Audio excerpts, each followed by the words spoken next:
Good morning, everyone. Chris here. I'm going to bring you today I wouldn't say it's basic, it's a pretty thorough maintenance on the DSR. It was brought to my attention over the last couple weeks that despite this gun being out for a while, there's still a lot of questions about it, and a lot of people aren't 100% sure how to do things such as remove the grips or how to properly maintain the bolt or the regulator. So I'm here today to kind of give you a demonstration of how I maintain my DSR, as well as to show you the proper way to remove the grips.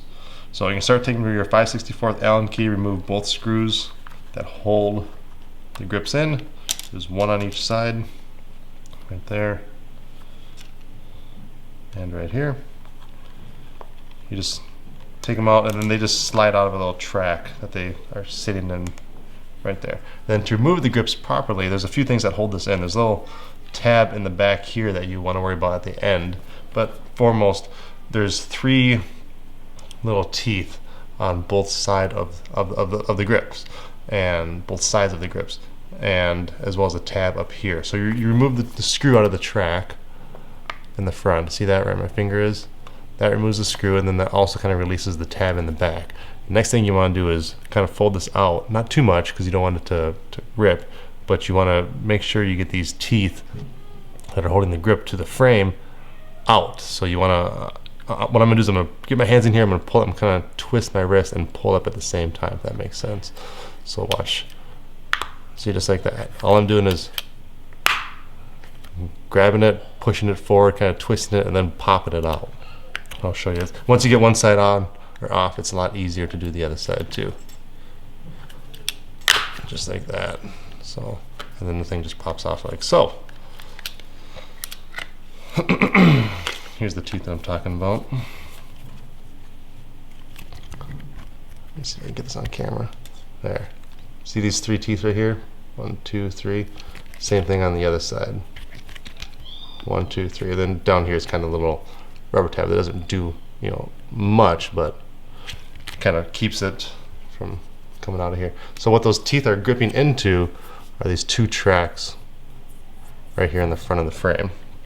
So as it's sitting in there, those teeth are biting in, kind of wrapping around and gripping those two tracks. So hopefully that's a good demonstration on how to get the grips off. Let's proceed with the maintenance. The first thing I do, this upside down here, take this out of the way, is take out the bolt. We just depress the pin, and she comes right out, just like so.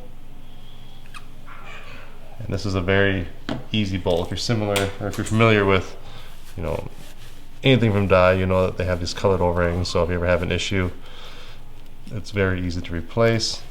This comes apart in a couple sections, but what you really want to, the main ones you want to worry about are the can, bolt, the guide, and that's basically it. This is the new flex parts. These things work so good. Okay, so when you get everything out, just want to wipe down the old grease, whatever dirt or fuzz or anything else. You just want to get that off of there. You could go a little bit more in depth and you could remove the guide. It removes from here to here, and that gets you access to inside this deal, but you don't ever really need to worry about that. But there is an O-ring in there. If you have to maintain it, just be careful because it's spring. But I'm not going to touch that today.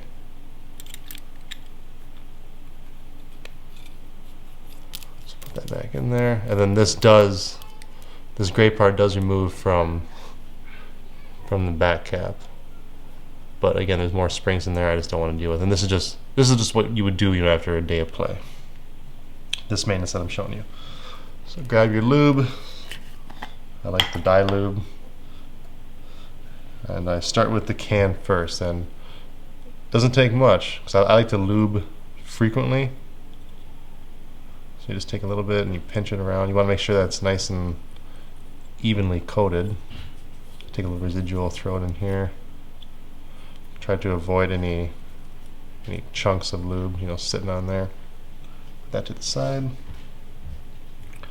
Then I take my bolt, And I don't know if you saw how much I grabbed, but I took a little bit. You know, like this here is more than enough, and I just work it in. I don't put all of it in there. You know, see, I still have some on my finger. And I just take a little bit of residual and rub it on the bolt so it's nice and even. Take that, shove it in the can. These flex parts, I've found that it's easier to get the bolt through the can with the help of the guide. So I'm gonna put that to the side for now. Take some more lube. Lube up these two O-rings. It really doesn't get much more simple than this. Now I've heard that you don't need to do anything with this one because all it is a bumper. However, I've had a few I've seen. Mine did it one time, and a buddy's did it where this O-ring right here, this 111, broke. So although it's not like a friction O-ring, I do tend to put a little bit of lube on there. It's not 100% necessary, but I do it just to, it makes me feel good. Okay, then taking the residual, I put them on the threads just so it's easier. Push everything through, like that. That's basically it. You want to put a little bit on these. This is that new O-ring that they have on this can that gives it that super soft shot to it. I find that, in the cold temperatures up here in Minnesota, this is a culprit for bolt stick, but if you just raise your dwell to 18 or 20, then all is well from there. So then take a little bit of lube, and these are just sealing O-rings. I just lube these up simply so it's easier to get into the gun. Doesn't take much.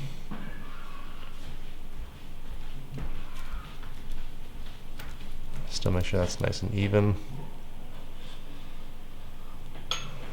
This back one's a little tough to get, but as long as you get something on there. And I take a little residual and I throw it on that deal just so it slides through easier. Throw it back in the gun. You don't have to do this, but I do it. I depress the pin because I don't want there to be any wear, but OCD. So that's I mean, you saw me do it in real time. That's how you maintain the bolt. Now we're going to go through and we're going to maintain the regulator. This is just as easy. Same Allen key as what you use to take off the grips. You take off these two. I am wrong. That makes sense? Okay. 3/32 is what you do to take off the regulator. So you have two screws similar to the grips on either side of the gun. That's all it takes. So you loosen those up. Put those to the side, one on both sides.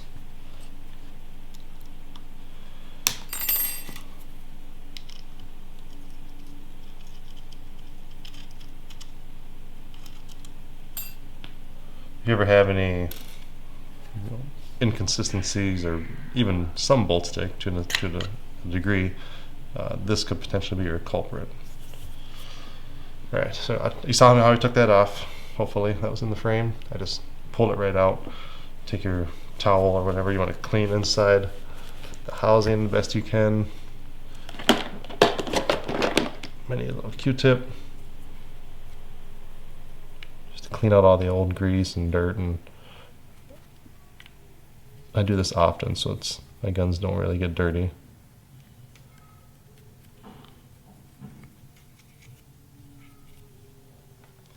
Okay. And then you have your regulator that's incorporated in with your ASA. So just wipe off the old grease.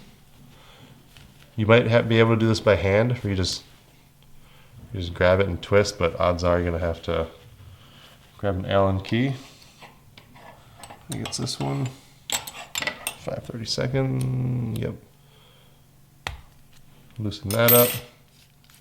I'm so glad Dye went away with the shims. I mean, it's been a while, but the shims were not fun. So in here you have your HPR spring and your HPR piston. That's it. You can do some other maintenance like the velocity adjuster, but that's not really necessary. You know what? Just forget it. I'll just since I have everything out, let me just break this 100% down for you. So you have this little cap right here, and then you have your velocity adjuster, which comes out through right here. So let's push this all the way in. What was that at? 1, 2, maybe two threads. I don't know. We'll see. Sorry, I'm just seeing what the settings should be at for velocity, so I can put it back to how it sort of was. And this is it. I did a video on the updated parts, but if your adjuster looks like this, these are the updated parts. I think the other one, the O-ring, is not, being pinched by these two brass pieces. So it's a good thing I took this apart. That's a pretty dry O-ring. All right, so just like the bolt, you want to, and the regulator, you want to wipe down all the old grease on everything here: the piston, the velocity adjuster, if there's any on this spring, this little O-ring right here, and then there's the little green guy. And I think this is part of the new one also, the new updates. This little O-ring that's inside here, they changed. That's what your piston rides in. So you want to make sure this is nice and clean. See? All right, now that's all wiped up. Put it back together how we took it apart. So take your velocity adjuster, put some lube on that little purple guy, throw her back in there.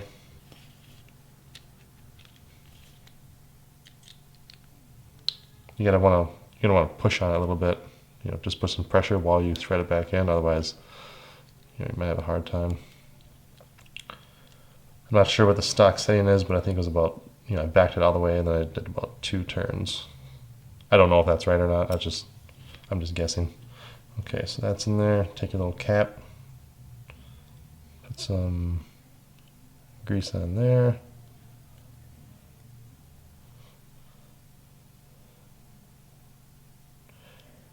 It's okay if you cake it, because this is a sealing O-ring. Just make sure it's as even as you can get it. You don't want chunks here and there. And then what I like to do is take my little Allen tool with some lube and throw it on that little O-ring that the piston rides on. Same thing, you don't want it extremely chunky. But, you gotta have something on there. Okay, so that's done. Throw that back in there. And work on the piston, which is a single O-ring, a little bit of lube. Same thing, a nice even coat. Just like that. Take a little residual, throw it on the stem. And then you don't need to do this, but I always throw a little residual on, just what's remaining on my fingers, I throw that on the spring. And then this all gets shoved down here. I never cleaned this out.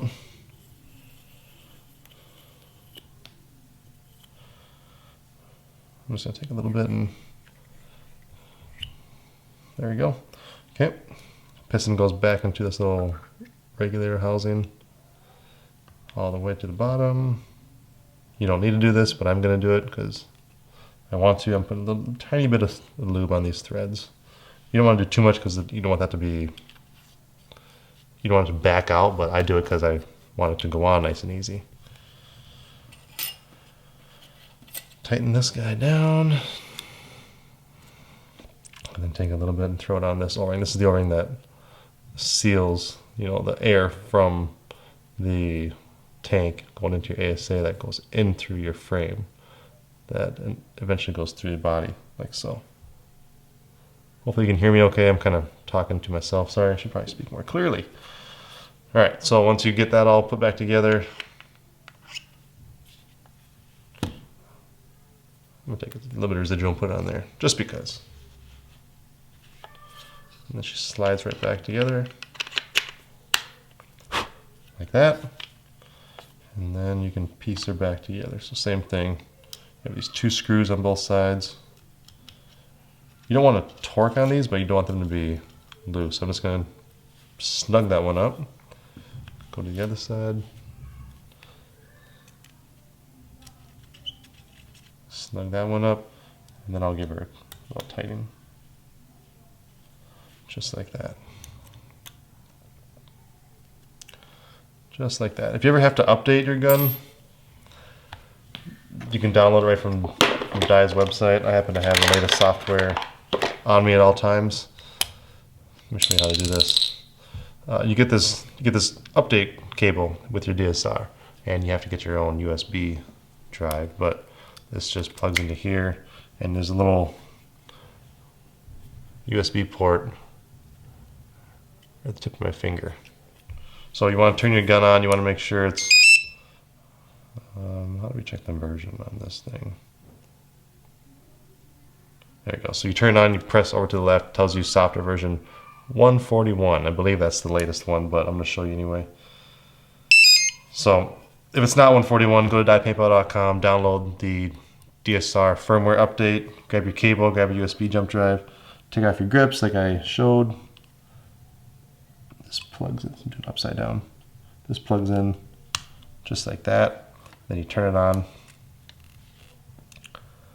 And it's asking me if I want to upgrade. I'm going to say yes, even though there is no upgrade.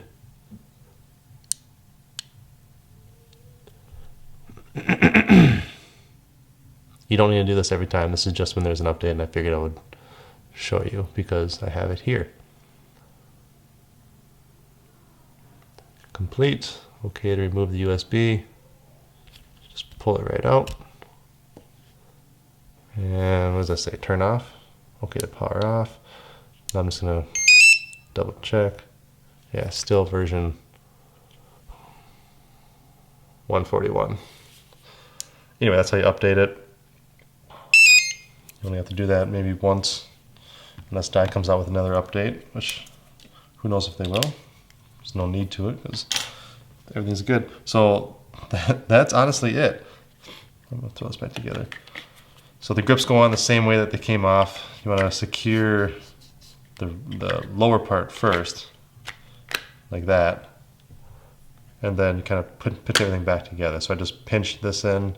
Now I'm going to pinch these together, and you'll see these teeth kind of, well, we got enough lighting. So see those grooves? Those teeth are just going to go right into them. Then they're in. Then all I have to do is get your screw back in. I kind of pull up on the tab, pull up on the grip so the tab exposes itself. Put the screw in there, screw it in. It'd be sweet if Dye came out with some grips that didn't require these screws. Similar to like I loved the DM11 grips. I thought those were really sweet. Not that the screws are bad, you know, it holds it in nice and tight. But, here's one thing I wanted to show people.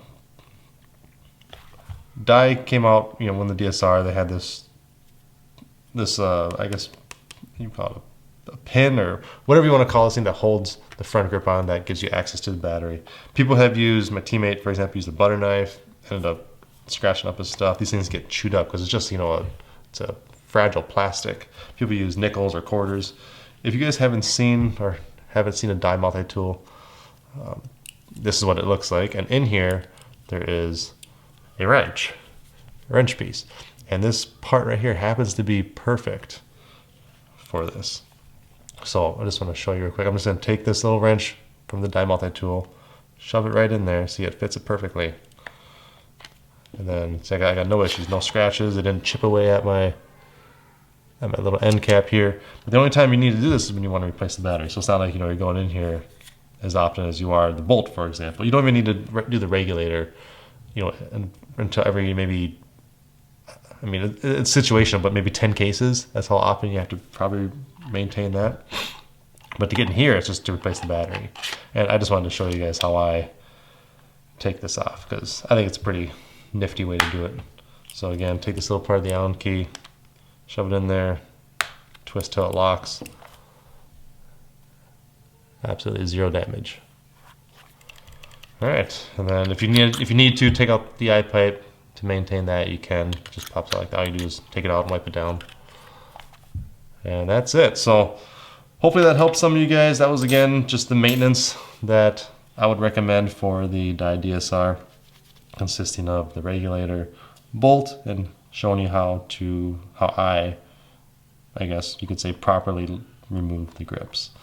So All right, guys, if you have any more suggestions for videos, feel free to post down below. I'm supposed to have a package delivered yesterday. USPS, typical, so it didn't. I was going to get it delivered today, but our business isn't open, so I actually just got off the phone with them, and it got delivered in our PO box. So stay tuned for an exciting new video with that. And yeah, all right, guys, I appreciate you watching. Hopefully this helped you. Stay tuned for more videos. Thanks.